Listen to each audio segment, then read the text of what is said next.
அன்பார்ந்த எனதருமை யூடியூப் நேயர்களுக்கு வணக்கம். இதுவும் ஒரு முக்கியமான பகுதி. எல்லா மனிதனுக்குமே 12 கட்டத்திற்குள் விக்கெட் இன் விக்கெட் கேட் அப்படிமா பெரிய கேட்டை போட்டு பூட்டி வச்சிருப்போம். அதில் எப்பயுமே சின்ன விக்கெட் கேட்டுன்னா சின்ன கேட்டு உண்டு. அவ்வளோ பெரிய கேட்டை திறந்து வெளியே வர்றதை விட அதில் ஒரு சின்ன கேட்டு போட்டுரும். அதுதான் கர்மா நுழையும் வழி. பெரிய கோட்டை இருக்கும், மதில் சுவர்கள் இருக்கும், எல்லாம் இருக்கும். அந்த கோட்டையில் என்ன சொல்லலாம்னா ஒரு பெரிய கேட் இருக்கும். அந்த கோட்டையை வர சின்ன ஆளுகள் போகிறதுக்கு வர்றதுக்கு திறந்து விடுவதற்கு ஒரு சின்ன கேட் இருக்கும். அதுதான் கர்மா கேட்டுன்ட்டான். விக்கெட் இன் விக்கெட் கேட் அப்படிமா இங்கிலீஷில். இது உண்மையான 100% உண்மை. அதில் யாரும் என்ன சொன்னால் மாற்றத்தை எல்லாம் பண்ண முடியாது. அப்போ நம்மளுடைய ஜாதகத்தில் நம்மளுடைய கர்மா நுழையக்கூடிய இடம் எங்கே இருக்கிறது? அது லக்கணமா, 2ஆம் இடமா, 3ஆம் இடமா, 4ஆம் இடமா, 12 கட்டத்துக்குள்ள எங்கனையே உங்க கர்மாவை நீங்கள் கவனமாக அதன் மூலமாக உள்ளே இறங்காமல் பார்த்து கொண்டீர்கள் என்றால், உள்ளே இறங்காமல் பார்த்து கொள்ளணும். ஏன்னா கர்ம வினை என்பது ஒரு சுகமான அமிர்தம். கர்ம வினை என்பது சுகமான அமிர்தம். அப்படி குடிக்கும் போது, அதை ரசிக்கும் போது ஒரு பெரிய சுகம் இருக்கும். ஆனால் அதுல விஷமாக்கி விட்டுரும். அந்த கட்டம் எது அப்படின்னு நமக்கு கண்டிப்பாக தெரியணும். ஏன்னா அதுக்குள்ள கூடிதான் இந்த கர்மாக்களை உள்ள கூடி அனுப்பி கரெக்டா நம்மளை என்ன சொன்ன லாக் பண்ணி எடுக்கிறதுக்கு இறைவன் படைப்பில் அந்த இடத்த பிக்ஸ் பண்ணிட்டான். அது வேற ஒன்றும் கிடையாது. விருச்சிகம்தான் கர்மத்தை நுழைய விடும் பாவம். விருச்சிகம் கர்மாந்திரத்தையும் கர்மத்தையும் உள்ளே நுழைய விடுகின்ற பாவம். அப்ப அந்த கர்மாந்திரத்தை உள்ள நுழைய விடும். இதற்கு நான் தீர்வு சொல்றேன். தீர்வு எல்லாம் இருக்கு. அப்ப நம்மளுடைய வாழ்க்கையில் எப்பயுமே விருச்சிகம் எந்த பாவம்னு பாரு. விருச்சிகம் எந்த பாவம், அந்த விருச்சிகம் எந்த பாவம்னு பார்க்கணும். பார்த்துட்டு என்ன சொல்லணும், அந்த பாவம் சார்ந்த விஷயத்தில் ரொம்ப பொறுப்புடன் நடக்கணும். அதை என்ன சொன்னா, அதுக்குள்ள கூடிதான் நான் எப்போ வேணாலும் வருவேன், உன்னை வீழ்த்துவேன் அப்படின்ட்டு இருக்கும். அப்ப அந்த இடத்தில் நாம் கவனமா இருக்கும். அப்ப ஒவ்வொரு லக்கணத்துக்காக சொன்னா தான் உங்களுக்கு புரியும். மேச லக்கணத்தில் யார் பிறந்தாலும் அவர்களுடைய 8ஆம் பாவம் சார்ந்த விஷயத்தில் ரொம்ப கவனமா இருக்கும். 8ஆம் பாவம் என்பது இல்லற சுகபாவம். இந்த இல்லற சுகம் எல்லா மனிதனுக்குமே 8ஆம் இடம் என்பது ஒரு இல்லற சுகம், மர்மஸ்தானம்.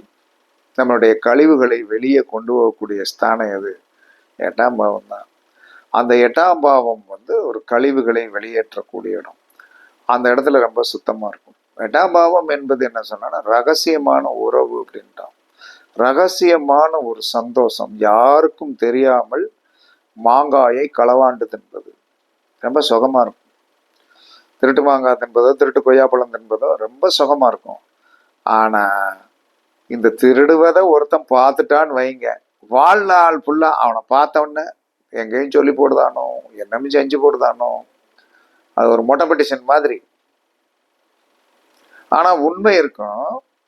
யார் சொல்றா இதை எப்படி மொட்டபெட்டிஷன் போட்டான்னு தெரியாது. நம்ம விவரம் எவனுக்குடா தெரிஞ்சது அப்படிங்கிற ஒரு சஞ்சலமான ஒரு மனோநிலையை கொடுத்து வாழ்நாள் ஃபுல்லா நிம்மதி இல்லாம ஆக்கக்கூடியது மேச லக்கணத்திற்கு அவர்களுடைய 8ஆம் பாவம் தான். அதுல ஏதாவது பிரச்சனைகளை வச்சிருந்தீங்கன்னா சுத்தமா தொடச்செடுத்து போட்டுருங்க. ஏன்னா உங்களுடைய உயிரை அழிக்கக்கூடியதும். ஏன்னா நீங்க அந்த இடத்துல ஆசையை கட்டி போட்டு தான், வேற வழி எல்லாம் கிடையாது. உங்களுக்கு பிரச்சனை உங்க 8ஆம் இடம் தான். மனச்சஞ்சலம் மனச்சஞ்சலம் மனச்சஞ்சலம் என்று சொல்லக்கூடியது தூக்கு கயிறு. 8ஆம் இடம் என்பது தூக்கு கயிறு. 8ஆம் இடம் என்பது ஒரு விதத்தில் தீர்க்க முடியாத நோய், தீர்க்க முடியாத ஒரு பிரச்சனை. அது மேச லக்கணத்திற்கு காலபுருஷனுடைய 8ஆம் இடமாகவே வருகின்ற காரணத்தினால் இவர்கள் 8ஆம் பாவம் சார்ந்த ரகசியம். அந்த ரகசியத்தை நீங்கள் நீங்கள் அந்த ரகசியம் சார்ந்த உறவை விட்டொழித்து விடுங்கள். இல்லைன்னா உங்களை வந்து என்ன சொல்றேன்னா சமூகத்தில் உங்களுடைய அந்தஸ்தை குறைத்து விடும். ரிஷபம், திருமணம் தான் உங்களுடைய கர்மா.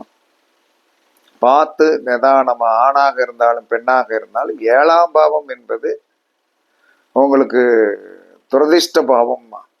துரதிஷ்ட பாவம் வந்துட்டால் பேராசைப்படாமல் நிதானமாக இது நமக்கு செட் ஆகுமா எப்படி இருக்கு. ஏன்னா அவன் எந்த ரூபத்தில் அந்த ரூபத்தில் தான் கொடுத்துட்டான், 7ஆம் பாவத்தில் கொடுத்துட்டான். அவன் 7ஆம் பாவத்தில் கொடுக்கும்போது நம்ம என்ன செய்யணும்னா ரொம்ப கவனமாக தேர்ந்தெடுக்கும் போது 1க்கு 4 தடவை. இது தகப்பந்தாயோடைய பொறுப்பு. பிள்ளை என்ன செய்யும், இஷ்டத்துக்கு தேர்ந்தெடுத்துட்டா நாசம்தான். லவ்னு போய் வந்து தேர்ந்தெடுத்துட்டாங்கன்னா நாசம்தான். அதே சமயத்தில் வந்து தகப்பன்மார்கள் தேர்ந்தெடுக்கும் போது குழந்தையுடைய லக்கணத்திற்கு எவ்வளவு பொறுமையாகவும் பார்த்து, பெரும்பாலான ரிஷபலத்து லக்கணத்து ஆண்களும் ரிஷபலக்கணத்து பெண்களும் வந்து என்ன சொல்லலாம்னா வந்து திருமண பந்தத்தில் வந்து பாதிக்கப்பட்டு இருக்கிறார்கள். இது நமக்கு கண்கூடமாக தெரிஞ்ச விஷயம். அது எதனாலன்னா 7ஆம் பாவமே பார்ட்னரே வந்து பெரிய பிரச்சனைக்குரியவராக வந்துடுறார். அப்ப பார்ட்னரே பெரிய பிரச்சனைக்குரியவராக வரும்போது என்ன நடக்கும், அங்க பிரச்சனை வந்துடும். அப்ப கல்யாண வாழ்க்கையில் பாதிப்பு, போக்குவரத்து, கருத்து வேறுபாடு, இல்லற சுகத்தில் வந்து நட்பில்லாமல் இருப்பது, நட்போடு நட்பாக இருக்கிற மாதிரி நடித்து கொண்டிருப்பது, நண்பர்களால் கெடுவது, நண்பர்கள் உள்ள ஊந்துருவான். ஏன்னா இவனுடைய 7ஆம் பாவம் என்பது வந்து கணவர் என்று சொல்லக்கூடிய ஸ்தானமோ மனைவி என்று சொல்லக்கூடிய ஸ்தானமோ விவகாரமாக வரும்போது உள்ள ஒருத்தன் புகுந்து சொன்ன வந்து ஆளுமை பண்ணக்கூடிய ஒரு நிலையை அங்க யார் உருவாக்கி விடுவா, செவ்வாய் உருவாக்கி விடும். அதனால 7ஆம் பாவத்தில் கவனமா இருக்கும். அதற்கு அடுத்து மிதுனம். உங்களுக்கு என்னைக்கு இருந்தாலும் உங்களுடைய 6ஆம் பாவத்தால் பிரச்சனை. 6ஆம் பாவம் என்பது ஒரு நோய், கடன். 6ஆம் பாவம் என்பது நோய், கடன். அந்த 6ஆம் பாவம் என்பது நோய், கடன் அப்படின்னு சொல்லி வரும்போது ரொம்ப சிந்தனை பண்ணி வந்து மிதனலக்கணக்காரர்கள் 6ஆம் பாவம் சார்ந்த விஷயத்தில் ரொம்ப கவனமாக இருக்கணும். 6ஆம் பாவம் என்பது ரோகம். எப்ப நீங்க வந்து உங்களுடைய உடம்பை ரொம்ப பதனமாகவும் வாக்கிங் போய் நல்லா வச்சுக்கிடணும். இது பெண்களாக இருந்தாலும் சரி. ஏன்னா உங்களுக்கு 6ஆம் பாவமாக துரதிஷ்ட பாவம் வருகிறது. அப்ப நீங்க வந்து வாழ்க்கையில வந்து பெருசா மாட்டிக்கிட்டீங்கன்னா, கடன்ல மாட்டிக்கிட்டேன்னு வட்டிக்கிட்டேன்னு வந்துருவீங்க. அதே சமயத்தில் வந்து 6ஆம் பாவம் என்று சொல்லக்கூடியது வந்து என்ன சொல்லலாம், ஏன்னா 6ஆம் பாவம் என்று சொல்லக்கூடியது நம்மளுடைய 2ஆம் பாவத்தோடு தொடர்பு கொள்ளக்கூடியது, நம்முடைய 10ஆம் பாவத்திலையும் தொடர்பு கொள்ளக்கூடியது. அப்ப 2, 6, 10 ரொம்ப கவனமா இருக்கும். 2 தன குடும்பத்திலையும் கவனமா இருக்கணும், 6ஆம் இடத்துலையும் கவனமா இருக்கணும், 10ஆம் இடத்துல தொடர்பு கொண்டிருக்கும். ஆனால் பிரச்சனை என்பது 6ஆம் பாவம். அப்ப 6ஆம் பாவத்தில் பிரச்சனை இருக்குது, அதுல வந்து என்ன சொன்னா ரொம்ப கரெக்டா இருக்கணும். ஓகே. அதற்கு அடுத்து கடகம். சுகஸ்தானமே பாதிக்கும். சுகஸ்தானம் தான் உணவு தான் உன்னுடைய சுகஸ்தானம் தான் உனக்கு பாதிப்பு. எப்ப வந்து என்ன சொன்னா வீடு, 4ஆம் பாவம் என்பது வீடு, தாய், அதற்கடுத்து வண்டி, வாகனம், சுக்கிரன் சார்ந்த அத்தனை விஷயங்களும் என்ன சொன்னாலும் 4ஆம் பாவம். சுகபோகஸ்தானம் இல்லையா 4ஆம் இடம், அந்த இடத்த சுத்தமா வச்சுக்கிடணும். ஒரு பூமி வாங்கும் போது கூட நம்ம பேர்ல பூமி வாங்கக்கூடாது. எந்த இடம் துரதிர்ஷ்டமாக இருக்கிறதோ அந்த இடத்தை வந்து நாம் சொந்தம் கொண்டாட வேண்டிய அவசியம் கிடையாது. அதை பினாமியை வச்சு அணுவீங்க. ஒரு வாகனம் வாங்குறீங்க 4ஆம் இடம், அந்த வாகனஸ்தானாதிபதி நமக்கு வந்து என்ன சொல்லணும்னா துரதிர்ஷ்ட தானமா வந்து விட்டது. கர்மா அதுக்குள்ள கூடி நுழையக்கூடிய ஆதிபத்தியம் இருக்குன்னா வாகனத்தை வந்து வீட்டம்மா பேர்ல வாங்க. மனைவி பேருக்கு வாங்குறத வந்து என்ன சொன்னா மனைவி இந்த மாதிரி ஆதிபத்தியம் கணவர் பேருக்கு வாங்க. பினாமியா வச்சு வாங்கிருங்க. அப்படி பினாமியா வச்சு நீங்க வாங்கினீங்கன்னா தான் நீங்க அந்த 4ஆம் பாவம் சார்ந்த வாகனம், விபத்து, போக்குவரத்து இதுல எல்லாம் ரொம்ப வந்து நீங்க கவனமா இருக்கணும். ஏன்னா உங்களுக்கு சிம்ம லக்கணத்திற்கு 4ஆம் பாவம் ரொம்ப பயங்கரமான மைனஸை கொடுத்துரும். வீடு இருக்கும், பொண்டாட்டி இருக்கு, வீடு இருக்கும். சில நேரங்களில் கடைசி காலத்துல வந்து மனைவியை சீக்கிரமா இழந்துருவாங்க. இதெல்லாம் நம்ம நிறைய பேர் நீங்க பாருங்க. லேட்டஸ்டா நம்ம இறந்த ராஜேஷ் சார் வந்து சிம்ம லக்கணம். அவருக்கு 12, இப்போ 75 வயசாச்சுனாலும் 12 வருடத்திற்கு முன் வந்து மனைவி இறந்துட்டாங்க. அப்போ அவருடைய 63வது வயதில் மனைவி இறந்துட்டாங்க. அவர் வந்து அந்த வீட்டில் வந்து மகளும் கிடையாது, மகன் இருக்கிறான். ஆனால் வந்து என்ன சொல்கிறான்னா, அந்த வீட்டில் தனிமையில் தான் ஒரு வேலைக்காரிய சாப்பாடு பொங்க போட்டு இருந்திருக்கிறான். அப்போ அந்த 4ஆம் பாவத்தில் வந்து அந்த கர்மா என்ன செய்திருக்கிறது, அவருடைய ஆன்மா வந்து எங்கே போய் வந்து மைனஸ் ஆச்சு, அந்த வீட்டில் இருக்கும்போது தான் வந்து என்ன சொன்ன மைனஸ் ஆச்சு. 4ஆம் இடத்துல தான் அந்த துரதிர்ஷ்டம் இருந்திருக்கிறது. அதை நம்ம யோசனை பண்ணி பார்க்கணும். அதாவது பெரியவர்கள், பெரிய ஆன்மீகவாதிகள், ஜோதிடர்கள் இறக்கும்போது அந்த கர்மாவை நம்ம கொஞ்சம் சிந்தனை பண்ணிப்போம். எப்படி இவங்களுக்கு என்ன அப்படிங்கிறதெல்லாம் நம்ம சிந்தனை பண்ணி பார்க்கணும். அதனால சிம்ம லக்கணத்தில் போய் பிறந்தவர்கள் எப்பயுமே தன்னுடைய சுகஸ்தானம் வழியாகத்தான் என்னது வரும், கர்மா உள்ள நுழையும். அது அவர்களுக்கு துரதிர்ஷ்ட பாவம். அப்ப சிம்ம லக்கணத்தில் போய் பிறந்தவன் ரியல் எஸ்டேட் பிஸ்னஸ் பண்ணான்னா மாட்டிக்கிடுவான், பிரச்சனை வந்துடும். 4ஆம் வீடு அதெல்லாம். அதற்கு அடுத்து கன்னி லக்கணம். கன்னி லக்கணத்திற்கு இவனுடைய சிந்தனையை பாதகாதிகள். 3ஆம் இடம் என்பது சிந்தனை, சிறு குறு தூர பயணம். 9ஆம் இடம் என்பது தூர பிரயாணம், 3ஆம் இடம் என்பது குறு பிரயாணம். இந்த குறை பிரயாணத்துக்குள்ளதான் பிடிச்சி வந்து மாட்டிக்கிட்டே இருப்பான், இம்சையை கொடுப்பான். அதே சமயத்துல எழுத்து, 3ஆம் இடம் என்பது எழுத்து, எழுத்து ஒரு சிந்தனை. இதுல போய் வந்து எங்கேயும் போய் மாட்டிக்கிடக்கூடாது, எழுத்துலையும் மாட்டிக்கிடக்கூடாது.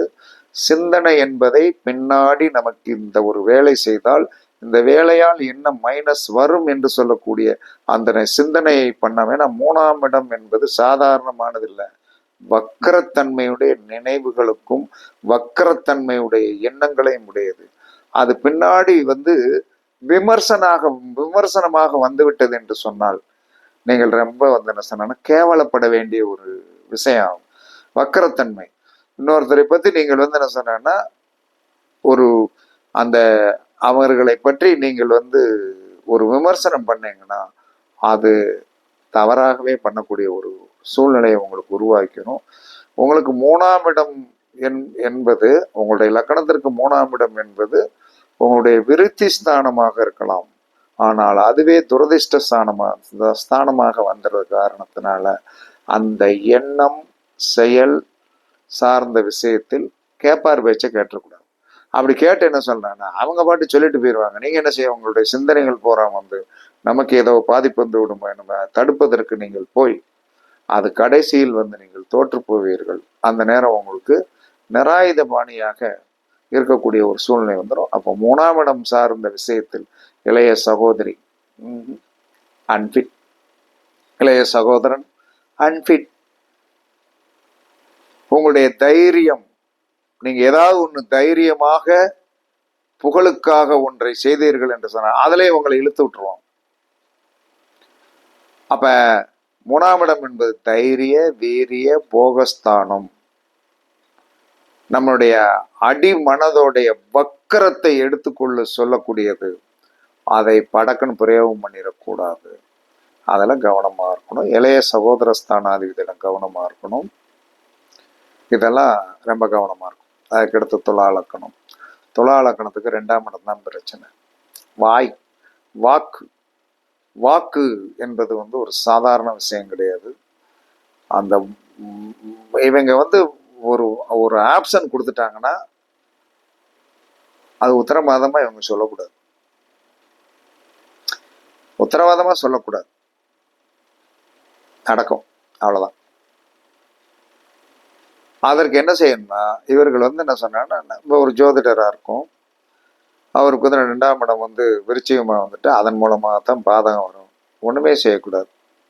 பணத்துக்காக, 2ஆம் இடம் என்பது பணத்திற்காக ஒரு காரியத்தை செய்து, ஏன்னா சூழ்நிலை சந்தர்ப்பம் அந்த மாதிரி மாட்டி விட்டுரும்.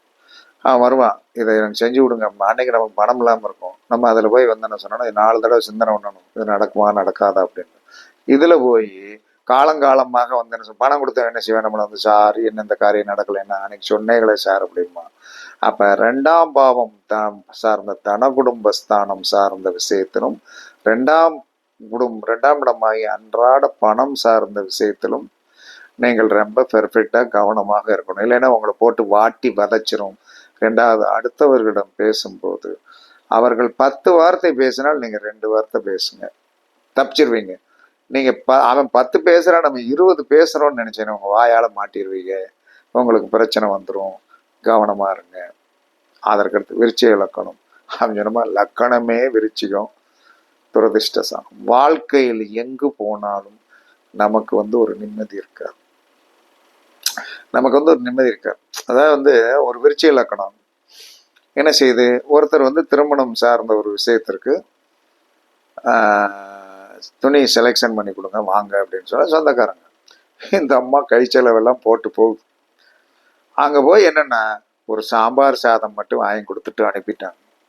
இந்த அம்மா அவர்கள் இருக்கிற இடத்துக்கு போய் அந்த இடத்துக்கு போய் பஸ்ஸில் போகுது. அப்போ அன்றைக்கு அந்த அம்மாவுக்கு 500 ரூபா செலவு. அதோடைய அன்றைய சம்பளம் 500 ரூபாய் செலவழிச்சிட்டு வந்துருக்குது. என்னம்மா போனீங்களே என்னாச்சு அப்படின்னா, போனேன், இங்கே வேலைக்கு வரலைங்கிறதுனால இங்கே சம்பளமும் போச்சு, கையில இருந்து ஒரு 500 ரூபா போச்சு சார், என்ன சார் செய்யறது, நான் போனேன் சார், சொந்தக்காரங்க வேற வழியில சார் கூப்பிடுறாங்க. அப்போ என்ன செய்ய, விருச்சிக லக்கணம் என்ன செஞ்சிச்சு, ஏன் போய் நீ போயிட்டு உனக்கு ஒன்றும் இல்லாமல் போயிடுச்சு, அவ்வளோதான். அப்போ போனதுனால என்ன சார், நம்மளை சீராட்டி பாராட்டி ஆகா ஓகான்ட்டு கிளம்பும் போது இருந்தா வீட்டுக்கு போகும்போது பிள்ளைகளுக்கெல்லாம் பண்ண வாங்கிட்டு போ, ஏதாவது வாங்கிட்டு போகணும், ஏதாவது கொடுத்தார்களான்னு ஒன்றுமே செய்ய மாட்டான். விருச்சிகம் என்பது தன்னைத்தானே விருச்சிக லக்கணத்தில் போய் பெறப்படுறவங்க அவனுக்கு பெரிய பாவப்பட்டவர்கள். அதற்காக வருத்தப்படாதே, அது கொண்டு ரெமெடி சொல்லிடுறேன். அப்போ விருச்சிக லக்கணம் எதிலுமே தன்னை முன்னிறுத்துவதில் கவனமாக இருக்க வேண்டும். உங்களுடைய கர்மா அங்கே தான் இருக்கு. அதாவது ஒரு விருச்சிக லக்கணம் ஒரு பிஸ்னஸ் என்பதை விட ஒரு தொழிலில் ஒரு முகவராக இருக்காங்க. ஏக்கா இந்த இடத்துல பணம் போடுங்க, உங்களுக்கு நான் பொறுப்புக்கா, எதுக்கு வருத்தப்படுவீங்க அப்படின்னு சொன்னேன். அவன் 24 லட்சம் வசூல் பண்ணி கொடுத்த பிறகு இதுக்கு மாதம் 6000 7,000 சம்பளம் கொடுத்துருக்கேன். அவன் மொத்தமாக போயிட்டான். அப்போ இவர்கள் பேர் சொல்லி பணம் போட்டதுனால இந்த அம்மா வீட்டு கதவை தட்டிக்கிட்டே இருக்காங்க. எப்படி இருக்க விருச்சிக லக்கணம், இப்படியெல்லாம் சூழ்நிலைகளை கொடுத்தோம். அதற்கடுத்து தனுசு லக்கணம். உங்களுடைய 12ஆம் பாவம் சார்ந்த விஷயத்தில் ரொம்ப கவனமாக இருக்கும். தூக்கம், பஸ்ஸில் போகும்போது தூங்குறத தவிர்த்துருங்க. இரவு டிராவல் பண்ணும்போது ரொம்ப கவனமாக தூங்குங்க. ஏன்னா அங்கே களவு போகிறதுக்கு உண்டான வாய்ப்புகள் இருக்கும். உங்களுடைய உடைமைகளை இழக்கக்கூடிய ஒரு சூழ்நிலை வந்துடும். 12ஆம் பாவம் அயன சயன போகஸ்தானம். அப்போ ரகசிய உறவுகள், ரகசிய சந்தோஷங்கள், சேமிப்பு, இதெல்லாம் வெளியே சொல்லவே கூடாது. சேமிப்பு என்பது 12ஆம் இடம். எவன்ட்டாச்சும் போய் என்கிட்ட இவ்வளோ தூரத்துக்கு பேங்கில் போட்டிருக்கேன்னா, அண்ணே ஒரு அவசரம்னே ஆஸ்பத்திரி கொண்டு சேர்த்துருக்கோம் கொடுங்க அப்படின் போது போச்சுன்னா திரும்ப வராது. ரெண்டாவது 12ஆம் இடம் என்பது மரணம். 12ஆம் இடம் என்பது மரணம். அந்த மரணம் ராத்திரி படுத்திருக்கும் போது என்ன சொன்னா, ராத்திரி படுத்து நம்ம எந்திக்கும் போது இரவு நம்ம என்ன பொசிஷன்ல இருக்கோம்னு நமக்கு தெரியாது. நம்ம யாராவது நம்ம தூங்குறத நம்மளால கவனிக்க முடியாது. அப்ப தனுசு லக்கணக்காரர்களுக்கு அவருடைய 12ஆம் இடம் வந்ததுலேருந்து தான் கர்மா வரும். அப்போ இந்த 12ஆம் இடம் சார்ந்த சல்லாபம் உல்லாசத்தில் போய் நீங்கள் பேசுனீங்கன்னா மாட்டிக்கிடுவீங்க. அதுக்குள்ளே போனீங்கன்னா நீங்கள் மாட்டிக்கிடுவீங்க. கர்மா உங்களை அப்பிரும். அந்த 12ஆம் இடம் சார்ந்த அந்த அயனசயன போகஸ்தானத்திலையும் தூக்கம் விஷயத்திலும் ரொம்ப கவனமாக இருக்கணும். பிரச்சனைகள் உங்களுக்கு தூக்கத்திலே மரணம் வரலாம். அதுக்கடுத்து மகர லக்கணம். மகர லக்கணத்திற்கு 11ஆம் இடமாக எது விருச்சிகம் வரும். அப்போ 11ஆம் இடமாக விருச்சிகம் வரும்போது என்ன நடக்கும், லாபத்தால் பிரச்சனை, மூத்த சகோதரர்களால் பிரச்சனை. யாரு, 11ஆம் இடம் என்பது உபய கலத்திரம். யார் ஒருவர் மகர லக்கணத்தில் போய் பிறந்தீர்களோ அவர்கள் உபய கலத்திரம் வைத்துக் கொள்ளாதீர்கள். 2வது பொண்டாட்டி கெட்ட வேண்டிய சூழ்நிலை வந்தாலும் வேண்டான்ட்டு போயிருங்க. ஏன்னா ஒவ்வொருத்தரும் அங்கிருந்தா ஆரம்பிக்கும். அப்ப அதுக்கு நீங்க பிரம்மச்சாரியாவே இதாவே இருந்துட்டு போயிடலாம். ஒரு கல்யாணம் முடிஞ்சு ஏதாவது டிஸ்போஸ் ஆயிடுச்சு, அதுக்கடுத்து நெக்ஸ்ட் என்ன சார், சரி இப்படி இருந்து வாழ்க்கையை ஓட்டிடுவோம்னு முடிச்சிருங்க. அப்ப 11ஆம் இடம் என்பது அந்த கர்மாவை நீங்க தொடவே தொடாதீங்க. ஆனா அந்த கர்மா என்னை தொடு, என்னை தொடு, என்னை தொடு அப்படின்ட்டு இருக்கும். உன்னை போய் தொட்டோம்னா என்ன சொன்னான்னா வந்து வாழ்க்கை ஃபுல்லாக உங்களுடைய கிராமத்தில் சொன்னோம் சேலைப்பேன்ட்ட போய் மாட்டிட்டான் போல அப்படின்னு அந்த சேலைப்பேனை ஆயிரும். அது வந்து என்னைக்குமே உங்களை விடாது. அதான் ரெண்டாவது லாபஸ்தானம். சேமிப்பு சார்ந்த விஷயத்தில் வந்து எங்கேயாவது கொண்டு போய் போட்டுட்டு 11ஆம் இடம் என்பது லாபஸ்தானத்தை எங்கேயாவது கொண்டு போய் போட்டுட்டு அவன் ஏமாத்திட்டு போயிடுவான். அப்போ 11ஆம் இடம் என்பது ஒரு உபயோகலத்தனம் என்று சொல்லக்கூடிய மனைவி இருக்க சேர்த்து வைத்து ஏதாவது ஒரு ஃப்ரெண்ட்ஷிப் வச்சு கொடுவது, கணவர் இருக்க ஒரு நட்பு வைத்து கொண்டால் அவர்களால் காலத்திற்கும் உங்களுக்கு வந்து என்ன சொல்லணும், கர்மாதான் கிடைக்குமே தவிர நல்லது கிடைக்காது. கும்பலக்கணத்திற்கு 10ஆம் இடம். தொழில் சார்ந்த விஷயத்தில் ரொம்ப பெர்ஃபெக்டாக இருக்கணும், ஜெனுவனாக இருக்கணும். உங்கள் தொழில் ஸ்தானத்திலிருந்து தான் கர்மா வரும். அப்போ கவனம் கவனம் கவனம் கவனம். தொழில் என்பது கர்மா.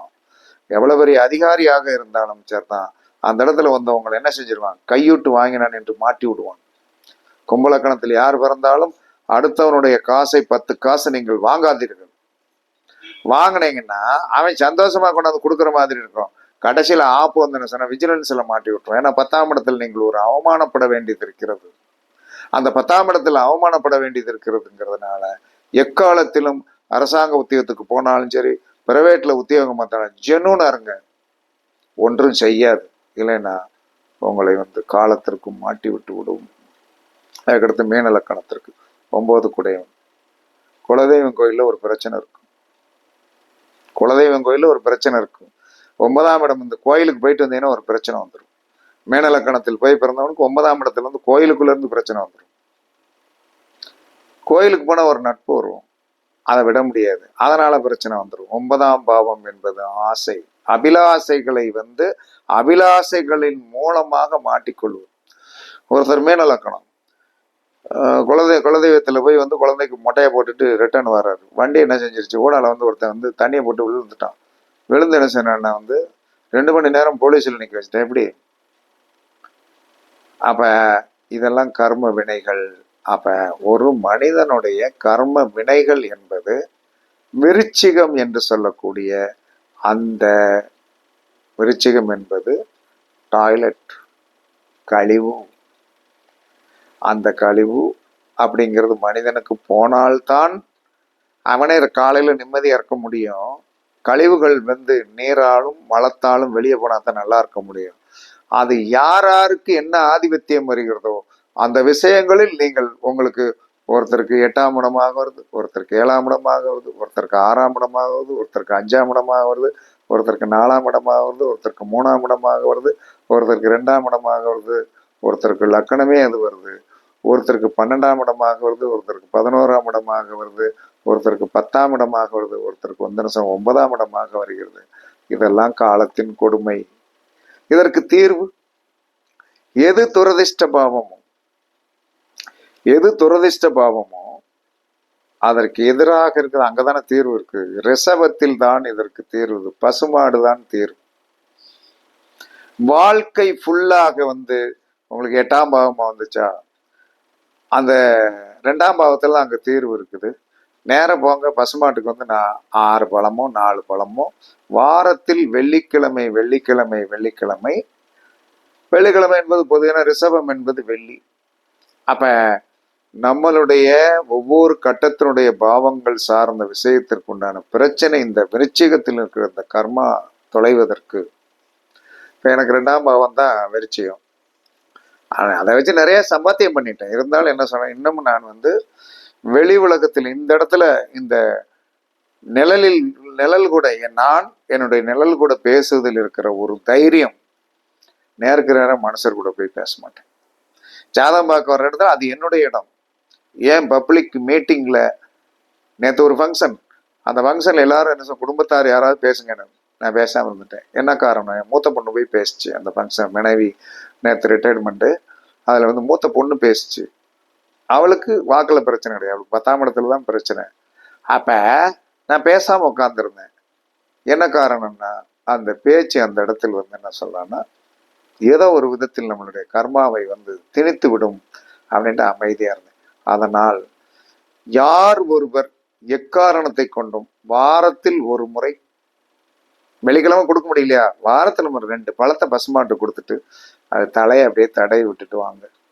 உங்களுடைய விருச்சிக பாவத்தால் ஏற்படக்கூடிய இன்னல்கள் தீர்ந்து சீரும் சிறப்புமாக இருப்பீங்க. பாதி வராது என்று கூறி உங்களிடமிருந்து விடைபெறுவது சிபிபாறை ஜோதிடர் சாதி ராகவன் ஜெயபாலாஜி. சுகமே சொல்க, சுகமே சொல்க. வாழ்க வளமுடன், வாழ்க வளமுடன். வணக்கம், வணக்கம், வணக்கம், வணக்கம்.